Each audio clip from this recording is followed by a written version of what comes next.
Olá, boa tarde, a paz do Senhor Jesus. Este é o dia que o Senhor fez, portanto nos alegremos e regozijemos nele. Glória a Deus por mais um dia. Que o Senhor nos abençoe nesse dia de hoje, com a sua graça, com a sua palavra, com a sua misericórdia. Hoje, no dia 16 de junho de 2026, vamos para mais um devocional, mais um café com palavra, para a glória do nome do Senhor. O nosso café com palavra de hoje tem como título Uma Fé Prática.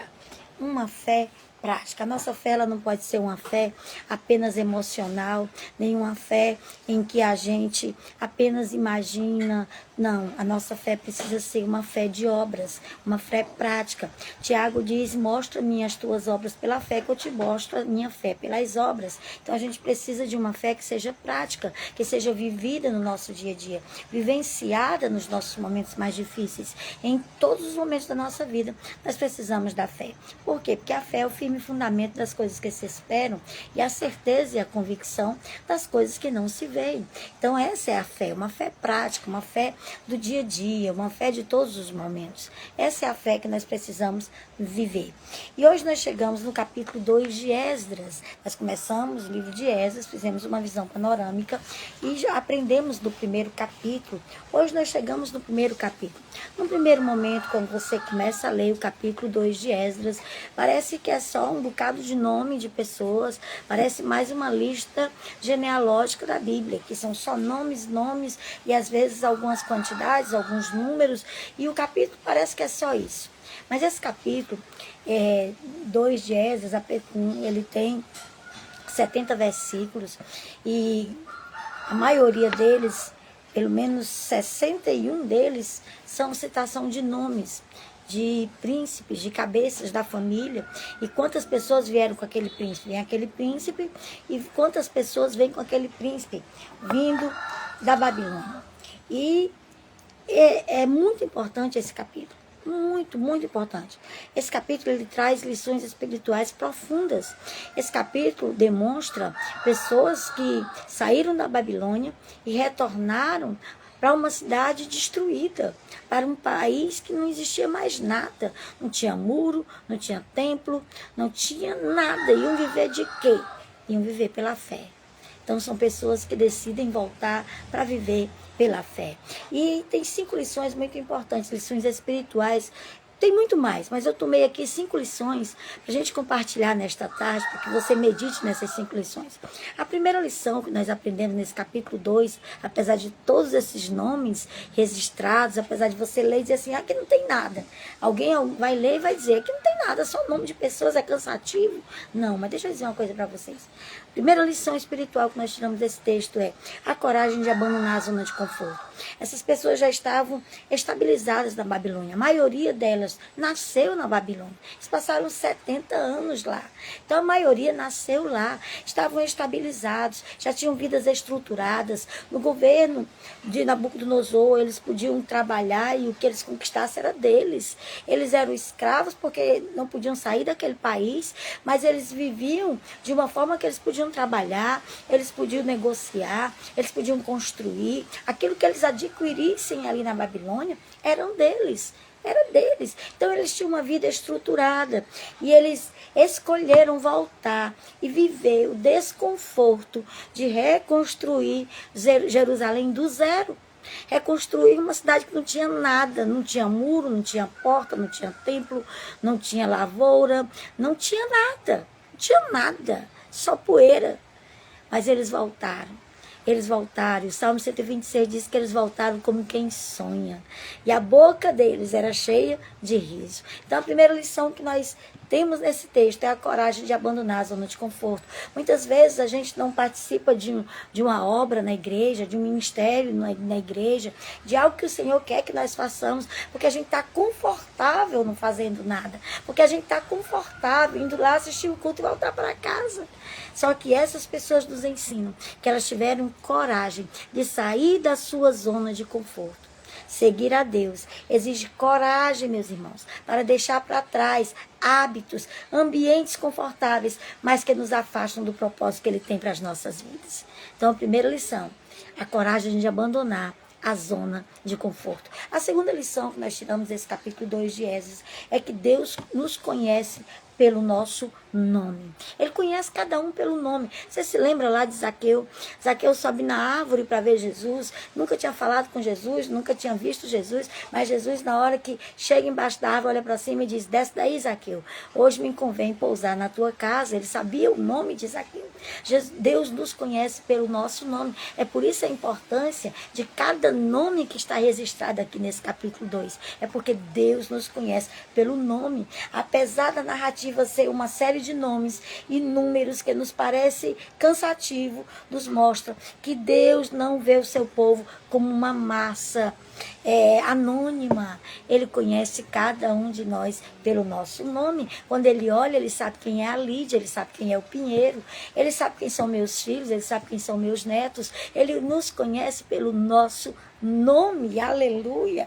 Ou seja, você não é apenas um na multidão. Deus conhece você, Deus conhece a sua história, Deus conhece o seu nome e Ele conhece os detalhes da sua vida. Tudo que você já viveu, tudo que você já vivenciou, Deus sabe, Deus conhece. A terceira lição que nós tiramos desse texto é a importância da identidade espiritual. Aqui no versículo 62 diz que alguns sacerdotes, eles perderam seus registros genealógicos, eles não sabiam a que família eles pertenciam mais, e eles foram impedidos de servir até que a situação fosse confirmada. Enquanto eles não confirmassem de que família eles eram, quais os descendentes, de quem eles eram ascendentes, eles não podiam participar do ministério. Por quê? Porque aí existe uma importância de nós termos uma identidade. Deus, ele deseja que nós preservemos a nossa identidade espiritual. Nesse mundo atual que nós vivemos, precisamos ter clareza de quem nós somos em Cristo. Deus quer que nós saibamos quem nós somos em Cristo. Nossa identidade como filhos de Deus, ela precisa ser preservada a qualquer custo, a qualquer preço. Nós não podemos nos contaminar com as coisas desse mundo. Precisamos ter a nossa identidade preservada. Que lição tremenda nós tiramos nesse capítulo. A quarta lição que nós tiramos no capítulo 2 de Esdras é que generosidade, ela deve ser proporcional às nossas posses. Ao chegarem ali no templo, eles viram o templo em ruínas. Eles viram tudo em ruínas, mas principalmente o templo em ruínas. E os chefes das famílias, eles deram ofertas voluntárias, conforme as suas posses, como está no versículo 69. Sabe por quê? Porque Deus não exige de nós aquilo que nós não temos. Deus jamais quer que a gente, por exemplo, se endivide para ajudar a sua obra. Faça dívidas sem poder pagar para contribuir ou para ajudar alguém. Deus jamais deseja isso. Ele não quer aquilo que nós não temos. Mas Deus espera que eu e que você usemos os recursos, os talentos, os dons, o tempo que Ele já nos deu para a obra dele. Isso aí Ele espera. Esse povo aqui, quando ele chegou lá, que eles viram o templo do chão, eles mesmos, não foi o sacerdote que pediu, não foi Esdras que exigiu, não foi Zorobabel, que aqui todo mundo voltou sob o comando de Zorobabel. Zorobabel foi o governador desse templo. E ele voltou ali, mas Deus não exigiu deles nada. Eles mesmos sentiram no coração das riquezas que eles trouxeram para a Babilônia. Só tinha sentido se fosse para ajudar. Vocês viram no capítulo 1 que os que resolveram ficar lá, disseram, não, a gente já está estabelecido, a gente vai continuar morando aqui. Eles deram ouro, prata, pedras preciosas, tecidos preciosos, bens, eles deram animais, eles deram de tudo que eles tinham, para utensílios, para trazerem para a reconstrução de Jerusalém. Então Deus, Ele não exige aquilo que nós não temos, mas Ele espera que nós demos daquilo que nós já temos, nossos talentos, nossos dons, nosso recurso, nosso tempo. Deus espera que nós venhamos a contribuir com a sua obra. Irmãos, eu acho que a Manuela acordou, vou ali. Espera aí só um pouquinho.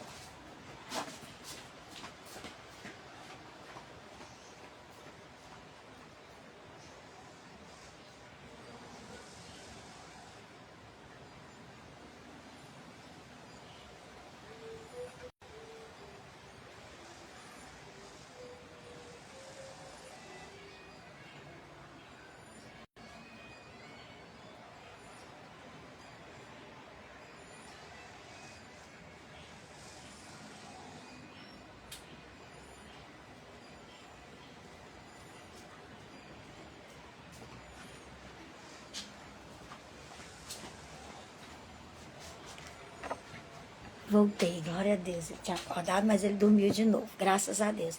Então, é muito importante. E por último, a quinta lição que nós colocamos aqui, desse capítulo 2 de Esdras, unidade no mesmo propósito. A obra de Deus, ela só cresce, a igreja, ela só prospera, a família só se desenvolve saudável se houver unidade, se houver unidade no mesmo propósito, todos caminharem com o mesmo interesse. O texto relata que o povo se moveu como um bloco para a missão da reconstrução. Era como se fosse um só. Eram várias pessoas, mas era como se fosse um só. Então a igreja e as famílias hoje prosperam espiritualmente quando deixam as divisões de lado e focam no propósito. Nós precisamos entender isso. Deus trabalha quando nós trabalhamos juntos, unidos, unânimes, no mesmo propósito. Aí o Senhor opera. O texto do Salmo 133 diz que quando nós estamos unidos, ali o Senhor ordena a bênção. A bênção de Deus está naqueles que andam em unidade no propósito. Glória a Deus. Louvado seja o Senhor. Que texto maravilhoso. Depois você lê lá o capítulo 2 de Esdras, que eu tenho certeza que Deus vai falar com você. Vai abrir o seu entendimento para esse capítulo. E o versículo de hoje, Ezequiel, capítulo 37, verso 7, que diz: E eu profetizei, conforme a ordem recebida. E enquanto profetizava, houve um barulho, um som de chocalho, e os ossos se juntaram, osso com osso. Esse texto muito conhecido do Vale de Ossos Secos. É um texto profundo, mas é um texto maravilhoso. E hoje nós vamos ver um pouquinho dele aqui no nosso Café com Palavra. A história de Ezequiel. E o Vale de Ossos Secos possui diversos ensinamentos valiosos para a nossa vida. Algo que me chama a atenção é a submissão e a obediência do profeta a Deus. Deus diz: vai e pega aquele homem e leva ele para o meio de um vale de ossos secos, um cemitério aberto, mas ele obedece, pois ele reconhece humildemente que o único capaz de gerar transformação naquele cenário de destruição e desesperança era o próprio Deus. O Senhor diz: podem esses ossos voltar a viver? Ele, diante daquela impossibilidade dele, ele diz: Senhor, tu sabes. Porque só o Senhor pode fazer quando nós não sabemos o que fazer. Só o Senhor pode agir diante das nossas impossibilidades. É isso que Ezequiel reconhece. Então ele entende, ele reconhece que só Deus poderia gerar transformação naquele cenário de destruição e desesperança. Só Deus podia fazer. E foi isso que aconteceu. Naquele cenário de morte, Deus deu vida. Aleluia! Isso nos ensina a respeito da importância de agirmos dentro das nossas capacidades, mas deixando o impossível nas mãos de Deus. Aquilo que a gente pode fazer, Deus espera que nós façamos. Mas aquilo que nós não podemos, aquilo que é impossível para nós, deixe nas mãos do Senhor. Ele sabe agir, Ele tem como agir e Ele sabe como fazer. Há um equilíbrio em tudo isso. Que o pai poderia fazer tudo sozinho. Ele não precisava chamar o profeta para assistir o que estava acontecendo ali. Ele podia fazer tudo sozinho do jeito que ele desejasse, mas ele resolveu confiar a nós uma parte, concedendo-nos a responsabilidade de agir. É por isso que Deus nos chama para participarmos da sua obra. É por isso que Ele nos chama para pregar a sua palavra, para que nós participemos daquilo que Ele quer fazer na vida dos outros e na nossa vida. Não podemos ficar parados de braços cruzados, esperando os céus se abrirem, pois acredito que eles já estão abertos sobre nós. Deus já está derramando bênçãos sobre a nossa vida. Então, muitas vezes, Deus só está esperando um posicionamento seu. Esse povo aqui de Esdras 2 se posicionou. Eles mesmos voluntariamente foram abençoando daquilo que eles tinham, do tempo, da disposição, da disponibilidade para reconstruir o que estava destruído ali em Jerusalém. Então, muitas vezes, Deus só está esperando um posicionamento da nossa parte, pois a fé tem o poder de trazer à existência realidades que já estão estabelecidas no céu. Por isso, nosso papel é aplicar a fé e confiar, porque quem faz é o Senhor. Colocamos a fé em ação e Deus age em nosso favor. Assim, o milagre em nossa vida não se baseia em nossa habilidade de realizar feitos extraordinários, nem em nossa força de vontade, mas na nossa disposição de acreditar, de declarar o milagre e de crer que Deus vai fazer. Deus age quando buscamos e lhe damos espaço para atuar. Aí Ele age. Quando nós deixamos Deus trabalhar e confiamos que Ele pode fazer, então Ele age. Nossa função, portanto, é nos abrirmos para ser canais de sua vontade, porque quando alinhamos os nossos esforços à vontade de Deus, provamos do sobrenatural. Saiba que na jornada da fé, obediência, confiança e humildade são os propulsores que geram o milagre. Sabe como é que o milagre da sua vida vai acontecer? Quando você se colocar à disposição do Senhor e deixar Ele lhe usar da maneira que Ele quer fazer. Glória a Deus. Louvado seja o nome do Senhor. Esse é o nosso devocional de hoje. Uma fé prática. Uma fé prática é uma fé que age, é uma fé que obedece, é uma fé que se submete, é uma fé que age em obediência e confiança. E isso é um propulsor do nosso milagre, é um incentivador do nosso milagre. A frase de hoje é: quando nossos planos estão alinhados aos propósitos de Deus, podemos ir além daquilo que vemos. Aleluia! E a palavra de hoje é milagres. Deus quer fazer milagres na sua vida. Glória a Deus. Vamos concluir mais um devocional de hoje para a glória do nome do Senhor. Boa tarde aí, irmã Edinari, irmã Yolanda. Deus abençoe vocês. Depois vocês assistam aí. Deus hoje falou muito conosco a respeito do capítulo 2 do livro de Esdras. Lições espirituais importantes para a nossa vida. Glória a Deus. Eu vou orar por vocês para concluir mais um devocional para a glória do nome do Senhor. Fazendo aqui bem rapidinho, que o Emanuelzinho está ali dormindo, ele acordou no meio do devocional, eu tive que sair, fui lá, mas glória a Deus, ele dormiu novamente, eu pude concluir para a glória de Deus. Deixa eu orar por você, em nome de Jesus. Pai do Senhor, Meirinha, boa tarde. Ó Pai querido, eu quero te louvar e te agradecer por esta oportunidade. Obrigado, Senhor. Obrigado por esta palavra. Obrigado pelo capítulo 2 de Esdras, no qual tu registraste esses nomes, Senhor, para mostrar que tu valorizas, Senhor, o nosso nome, que nós temos uma identidade em ti. E essa identidade, Senhor, precisa estar alinhada aos teus propósitos, Pai. Em nome de Jesus, nos conserva firmes na fé, sabendo, Senhor, que tu és galardoador daqueles que te buscam. Nos ajuda, Senhor, a viver os nossos milagres no nosso dia a dia em uma fé prática, em uma fé, Senhor, que crê, mas que também age. Para a glória do nome de Jesus, eu oro e agradeço. Amém. Deus abençoe sua vida, meus irmãos, vocês que estão aqui ao vivo, você que ainda vai assistir esse vídeo, que Deus abençoe sua vida, que Ele resplandeça sobre você o seu rosto e que Ele dê a paz que excede todo o entendimento humano. A paz do Senhor, um cheiro.